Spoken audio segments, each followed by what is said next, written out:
Hi guys, how you doing? Welcome to my luto series. For today's video guys ay gagawa ako ng bread, kaya samahan nyo ako hanggang dulo.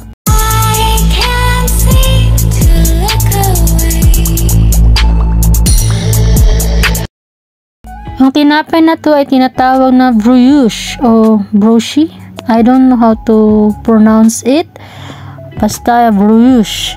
Kaya ito ang mga ingredients. Sa isang malinis na bowl, naglagay lang ako ng 10 grams na yes powder at saka 250 ml na water. Ihalo-halo nyo lang siya, tapos i-rest nyo lang siya ng 5 minutes. Then, sa isang mixing bowl, ilagay lahat ng mga ingredients. Ito yung yes na may water. Tapos, 4 na itlog, 3 tablespoon milk powder, isang cream packet na Dream Whip, 200 grams na white sugar. Maglagay din tayo dito ng 1 kilong all-purpose flour.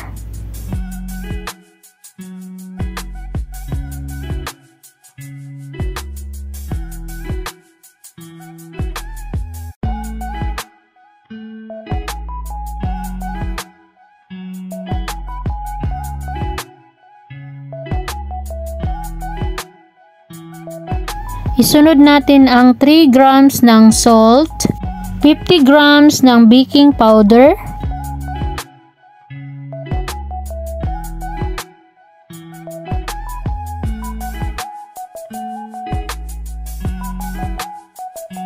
then mix together sa ating mixing machine. Kung walang mixer, pwede nyo naman siya gamitan ng kamay or mano-mano.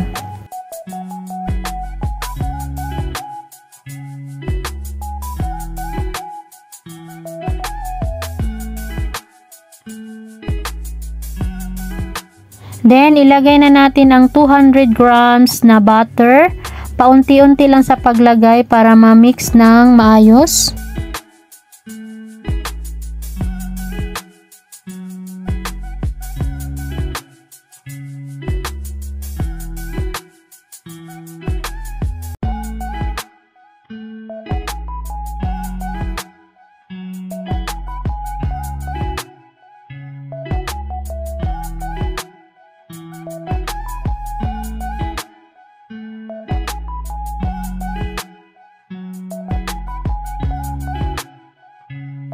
Pag ganito na ang texture ng inyong pag-mix, ayan, takpan nyo lang siya, tapos i-rest siya ng 1 oras.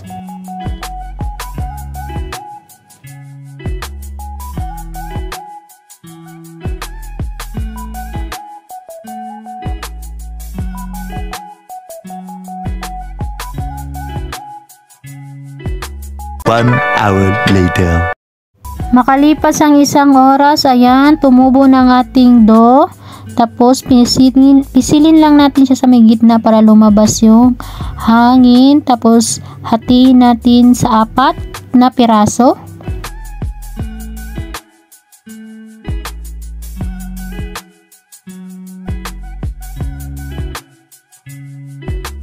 Ayan, kumuha lang ako ng 1 piraso. Tapos, takpan nyo lang yung remaining para hindi siya mag-dry. Tapos hihiwain ko itong ng maliliit guys. Gumamit pala ako dito ng timbangan para same sizes lang yung ating tinapay. Ginamitan ko lang siya ng 45 grams. Tapos para same lahat ng ating tinapay. Walang maliit, walang malaki. Ayan, gumamit ako dito ng timbangan.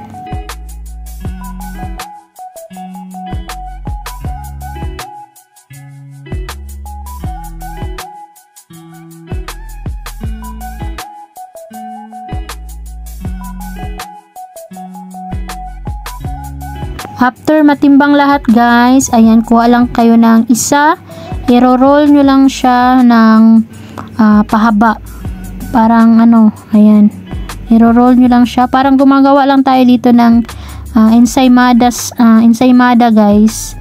Ayan, i-roll nyo lang siya, tapos ganyanin nyo lang, hindi ko alam kung anong tawag dyan, basta ayan, ipo-form nyo lang siya na same ng ensaymada.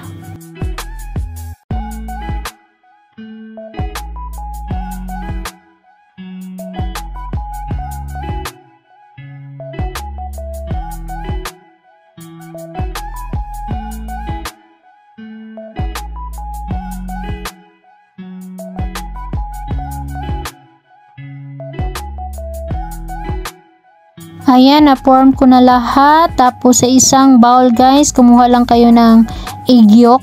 Tapos lagyan nyo lang siya ng konting fresh milk o evaporated milk. Yan ang ating ibabrush sa ating tinapay guys. Bali yan ang ating ipapahid guys, para may kulay yung ating tinapay, hindi naman maluspad ba, di ba luspad? Ayan, iniisa-isa ko lang yan siyang lagyan ng ganyan. Tapos kumuha lang din kayo ng white sugar, lagyan nyo sa ibabaw. Pwede din sesame seed, kayo nang bahala kung anong gusto nyong itopping sa inyong tinapay guys. Ayan, sa akin ganyan, nilagyan ko siya ng white sugar, at yung iba naman nilagyan ko ng sesame seed.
Ayan, continue brushing guys. Tapos lagyan ng sugar at saka sesame seed. Nagpainit na pala ako dito ng oven guys, 220 Celsius, at i-bake natin ito ng 15 to 20 minutes guys.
Nailagay ko na pala kanina ang ating bread guys, hindi ko lang siya na videohan.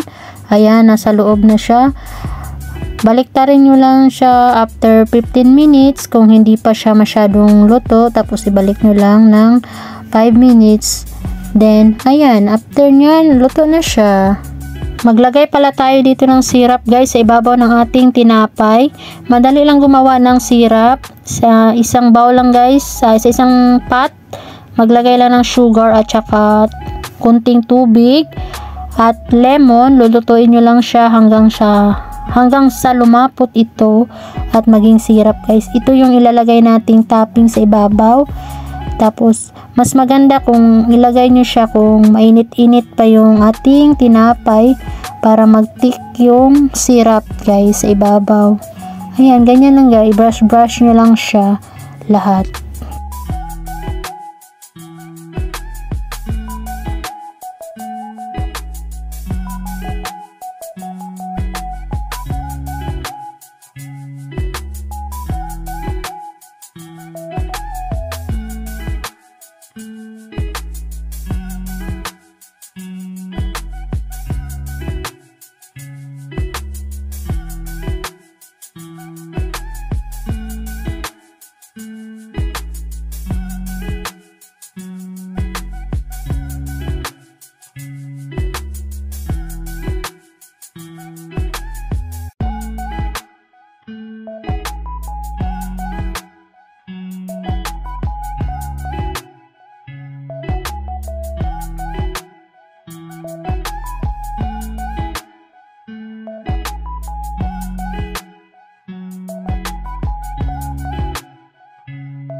Ayan, ready to serve na ang ating broshi.